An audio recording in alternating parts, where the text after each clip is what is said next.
এটি নোভাস, এখন পর্যন্ত আবিষ্কার করা ইতিহাসের সবচেয়ে ভয়ঙ্কর রাসায়নিক অস্ত্র। এটি তরল, গ্যাস অথবা অতি সূক্ষ্ম গুঁড়োর আকারে মাত্র অল্প পরিমাণে মানব স্নায়ুতন্ত্রকে মুহূর্তের মধ্যে বন্ধ করে দিতে পারে। কিন্তু শুধু বিষাক্ততাই নয়, এই রাসায়নিককে আরো ভয়ঙ্কর করে তুলেছে এর অদৃশ্য থাকার ক্ষমতা। কোনো রকম শনাক্তকরণ ছাড়াই কাজ করতে পারে এটি। কেন তৈরি করা হয়েছিল এই ভয়ানক অস্ত্র, এটি কিভাবে কাজ করে, আর আসলে কতটা প্রাণঘাতী এই নোভাস, এই সবই বিস্তারিত থাকবে আজকের ভিডিওতে। সো এখনই একটা লাইক দিয়ে শেষ পর্যন্ত সাথেই থাকুন।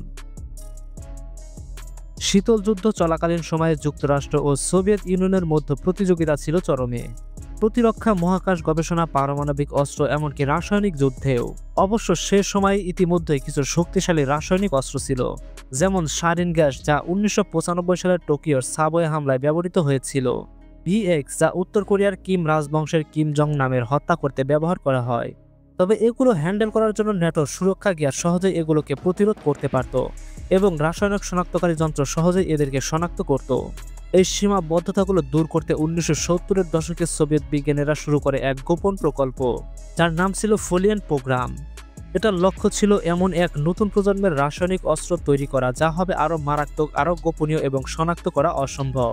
1973 সালে তারা তৈরি করলো প্রথম দুইটি নার্ভ এজেন্ট, A230 এবং A232, যেগুলো ছিল এতটাই উন্নত যে ন্যাটোর যে কোনো শনাক্তকরণ প্রযুক্তিকে ফাঁকি দিতে পারত। এই নতুন ধরনের নার্ভ এজেন্টের নাম দেওয়া হয় নোভাস, রুশ ভাষায় যার অর্থ নবাগত বা নতুন অতিথি।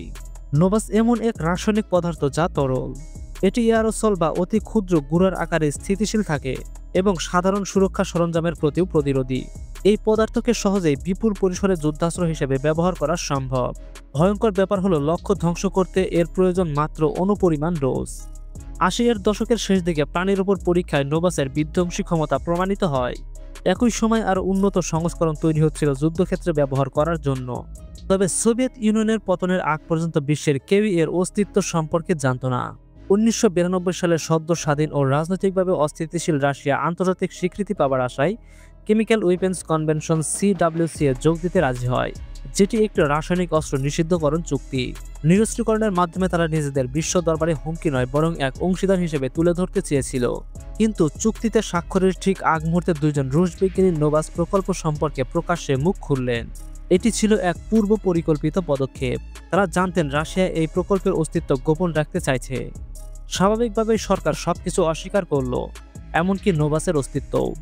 এবং বিশ্ব তখন প্রথমবারের মতো জানল যে এমন এক প্রাণঘাতী অস্ত্রের অস্তিত্ব ছিল বহু বছর ধরে। তাদের কথা তখন বিশ্বাস করা হয়েছিল।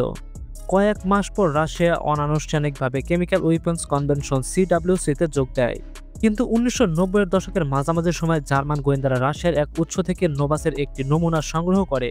নোভাস আবিষ্কারকারী বিজ্ঞানীরা জানান সোভিয়েত ইউনিয়ন মূলত এটিকে যুদ্ধের জন্য তৈরি করেছিল, কিন্তু কখনো তা সরাসরি যুদ্ধক্ষেত্রে ব্যবহার করা হয়নি।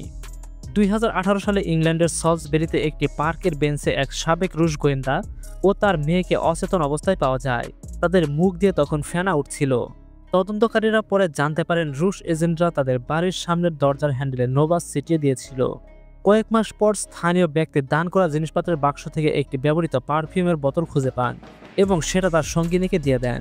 তারা কেউই জানত না বোতলটিতে আগের হামলায় অবশিষ্ট নোভাস ছিল। নারীটি যখন সেটি হাতে স্প্রে করেন, তার কয়েকদিনের মধ্যেই তিনি মারা যান। তার স্বামীও মারাত্মকভাবে আক্রান্ত হন। 2020 সালে রাশিয়ার সবচেয়ে পরিচিত বিরোধী দলীয় নেতা আলেক্স নাভেলিনি বিমানে ভ্রমণের সময় হঠাৎ গুরুতর অসুস্থ হয়ে পড়ে। জরুরি অবতরণের পর তাকে জার্মানিতে পাঠানো হয়, যেখানে চিকিৎসকরা নিশ্চিত হন যে নোভাস দিয়ে বিষক্রিয়া করা হয়েছিল। নাভালনি বেঁচে যান, তবে তাকে দীর্ঘদিন ইন্টেন্সিভ কেয়ারে থাকতে হয়েছিল। এই প্রতিটি ঘটনার মধ্যে একটি ভয়ঙ্কর মিল রয়েছে। সব ক্ষেত্রে আক্রান্তদের বিষ প্রয়োগ করা হয় একেবারে সাধারণ পরিবেশে এবং খুব অল্প পরিমাণে। নোভাস প্রয়োগে মৃত্যুর জন্য খুব সামান্য পরিমাণে যথেষ্ট, এবং আক্রান্তের বিষয়টি বুঝতে পারা প্রায় সময় দেরিতে হয়ে যায়। তবে আমরা যে ঘটনাগুলোর কথা জানি সেগুলো একটা সাধারণ বিষয় আছে। কেউ না কেউ বেঁচে গিয়েছিল, কারণ যদি কেউ বেঁচে না থাকে তাহলে বিষক্রিয়ার প্রমাণও পাওয়া প্রায় অসম্ভব হয়ে পড়ে। আর এটাই নোভাসকে নিখুঁত বিষে পরিণত করেছে। একটা মারাত্মক পদার্থ সহজেই শনাক্তযোগ্য হওয়া উচিত ছিল, কিন্তু নোভাস ঠিক তার উল্টো। এটি তৈরি করা হয়েছে যেন সেটা অদৃশ্য, অশনাক্তযোগ্য এবং নিখুঁতভাবে কাজ করে। তাহলে এত বিষাক্ত কিছু কিভাবে এতটা অদৃশ্য থাকতে পারে? এর উত্তর খুঁজতে হলে আমাদের বুঝতে হবে এটি আসলে কিভাবে কাজ করে। নোভাস মূলত অর্গানোফসফেট নামে পরিচিত এক শ্রেণীর রাসায়নিকের অন্তর্ভুক্ত। এই যৌগগুলো মানুষের শরীরের সবচেয়ে গুরুত্বপূর্ণ কাজগুলোকে ব্যাহত করার জন্য তৈরি হয়। সাধারণ অবস্থায় আমাদের স্নায়ুতন্ত্র মস্তিষ্ক থেকে বৈদ্যুতিক সংকেত পাঠায় অ্যাসিটাইকোলিন নামে এক রাসায়নিক দূতের মাধ্যমে। যখন কোনো স্নায়ু উদ্দীপ্ত হয় তখন এই অ্যাসিটাইকোলিন কোনো পেশি বা অঙ্গকে সংকোচনের নির্দেশ দেয়। সংকোচনের পরপরই অ্যাসিটাইকোলিন ইন্টারেস নামক এক এনজাইম পুরো ব্যবস্থাটিকে রিসেট করে, যেন পরবর্তী সংকেত গ্রহণের জন্য প্রস্তুত থাকে। নোভাস এই রিসেট সুইচটিকে অকেজ করে দেয়। এটি এই এনজাইমের সাথে চিরতরে যুক্ত হয়ে তার কার্যক্ষমতাকে নষ্ট করে দেয়, ফলে অ্যাসিটাইকোলিন ভেঙে পড়ার উপায় থাকে না এবং তা স্নায়ুতন্ত্রে স্রোতের মতো ছড়িয়ে পড়ে। এর ফলে পুরো স্নায়ুতন্ত্রে এক অপ্রতিরোধ বৈদ্যুতিক ঝড় শুরু হয়। শিকার ব্যক্তির পেশিগুলো অনিয়ন্ত্রিতভাবে কাঁপতে থাকে, তারা লালা ঝরায়, বমি করে এবং শরীরের নিয়ন্ত্রণ হারিয়ে ফেলে। যদি তাৎক্ষণিক বা বিশেষায়িত চিকিৎসা না দেওয়া হয় তবে আক্রান্ত ব্যক্তি কোমায় চলে যায়। শ্বাস নেওয়ার পেশিগুলো অকার্যকর হয়ে পড়ে এবং শরীরের অঙ্গ প্রত্যঙ্গ একেবারে বন্ধ হয়ে যায়। আর এই ভয়াবহ প্রতিক্রিয়ার জন্য যতটুকু নোভাস প্রয়োজন তা এতটাই কম যে বোঝা প্রায় অসম্ভব। এর বিষাক্ততা বোঝাতে বিজ্ঞানীরা একটি পরিমাপ ব্যবহার করেন, LD50, এমন মাত্রা যা আক্রান্তদের অর্ধেককে মৃত্যুর দিকে নিয়ে যায়।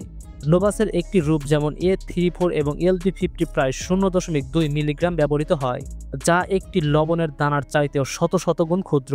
অর্থাৎ নোভাসের এক ফোঁটা বা এক চিমটি সামান্য স্প্রে বহু মানুষকে হত্যা করার জন্য যথেষ্ট। এমনকি কেউ যদি কোনোভাবে বেঁচে যায় তাহলে দুঃখের শেষ হয় না। 1987 সালে এক সোভিয়েত রসায়নবিদ ল্যাবে দুর্ঘটনাক্রমে অতি সামান্য পরিমাণ নোভাস শ্বাসের মাধ্যমে গ্রহণ করেন। তিনি বেঁচে গেলেও পরবর্তী বহু বছর তিনি স্নায়বিক সমস্যা, শ্বাসকষ্ট, মানসিক দুর্বলতা, সংবেদনজনিত সমস্যা এবং অসহনীয় যন্ত্রণা ভোগ করেছিলেন এবং শেষ পর্যন্ত দীর্ঘমেয়াদী ক্ষতির কারণে মৃত্যুবরণ করেন। তবে নোভাসের প্রকৃত ভয়াবহতা কেবল তার বিষাক্ততায় নয়, বরং এটি যেভাবে নিঃশব্দে প্রমাণহীনভাবে হত্যা করে সেটি তাকে আরও মারাত্মক ভয়ঙ্কর করে তোলে। কারণ প্রয়োগের পর যে পরিমাণ বিষ শরীরে থাকে তা এতটাই কম যে আধুনিক ফরেনসিক যন্ত্রপাতির পক্ষেও তা শনাক্ত করা কঠিন হয়ে পড়ে। আসলে শনাক্তকরণ শুরু হওয়ার অনেক আগে এটির কাজ শুরু করে দেয়, কিন্তু তখনও এটি থাকে অদৃশ্য। প্রথম প্রজন্মের নোভাস ছিল এক ধরনের ইউনিটারি এজেন্ট, যেগুলো সম্পূর্ণ প্রস্তুত এবং সর্বক্ষণ সক্রিয় থাকত। ফলে এগুলো ছিল মারাত্মক কিন্তু একই সাথে অস্থিতিশীল ও পরিবহনযোগ্য নয়। এই সমস্যার সমাধানে শীতল যুদ্ধ চলাকালীন সোভিয়েত বিজ্ঞানীরা তৈরি করেন বাইনারি ভার্সন। নোভাস আধুনিক বিষাক্ত অস্ত্রের রহস্যময় ইতিহাস। নোভাস নামের প্রাণঘাতী রাসায়নিকটি মূলত দুটি আলাদা এবং আপাতদৃষ্টিতে ক্ষতিকর নয় এমন উপাদান থেকে তৈরি করা হয়। প্রতিটি উপাদান আলাদাভাবে সীমান্ত, কাস্টমস বা নিরাপত্তা পর্যবেক্ষণ পেরিয়ে যেতে পারে কোনো রকম সন্দেহ ছাড়াই। কিন্তু এই দুইটি উপাদান যখন একত্রে মেশানো হয় সাধারণ ব্যবহারের ঠিক আগে, তখন এটি এক মারাত্মক বিষে পরিণত হয়। এই বাইনারি ডিজাইন বা দ্বৈত উপাদান ভিত্তিক প্রযুক্তি নোভাসকে সহজে পাচারযোগ্য, তুলনামূলকভাবে নিরাপদ, ব্যবহারযোগ্য এবং অনেক বেশি ধরা কঠিন করে তোলে। এই কারণে এটি ইতিহাসের অন্যতম জটিল ও কৌশলী রাসায়নিক অস্ত্র হিসেবে বিবেচিত হয়। আর নোভাস এতটাই গোপনে কাজ করে যে আমরা কখনোই জানতে পারবো না ঠিক কতগুলো সফল হামলা আজও অজানা থেকে গেছে। বেঁচে যাওয়া মানুষ খবরের শিরোনাম হয়, নিখুঁত হত্যাকাণ্ড নয়। তবে নোভাসকে নিয়ে সবচেয়ে উদ্বেগজনক দিক হলো এটি আজ কোথায় দাঁড়িয়ে। কাগজে কলমে এই প্রকল্প বহু বছর আগেই বন্ধ হয়েছে। 2017 সালে রাশিয়া জানিয়েছিল তারা তাদের ঘোষিত সব রাসায়নিক অস্ত্র ধ্বংস করেছে। OPCW এই তথ্য যাচাই করেছে। কিন্তু 2020 সালে যখন অ্যালেক্সেই নাভালনিকে বিষ প্রয়োগ করা হয়, তখন ইউরোপের একাধিক ল্যাব নিশ্চিত করে যে ব্যবহৃত পদার্থটি নোভাসের এক নতুন ভার্সন, যা আগে কখনো দেখা যায়নি। এটি সরাসরি প্রমাণ করে না যে কর্মসূচি এখনো চলছে, তবে এটি জোরালোভাবে ইঙ্গিত করে যে কেউ এখনো এই বিষ তৈরি, পরিমার্জন ও ব্যবহার করছে। নাভালনি প্রকাশ্যে রুশ প্রেসিডেন্ট ভ্লাদিমির পুতিনকে তার হামলার নির্দেশদাতা হিসেবে দোষারোপ করেছিলেন, যেটি রাশিয়ান সরকার অস্বীকার করে। পরে 2024 সালে তিনি রাশিয়ান একটি কারাগারে সন্দেহজনক পরিস্থিতিতে মৃত্যুবরণ করেন। সরকারিভাবে তার মৃত্যুর কারণ হঠাৎ মৃত্যুর উপসর্গ বলা হলেও অনেকেই মনে করেন নোভাসই এর পিছনে ছিল।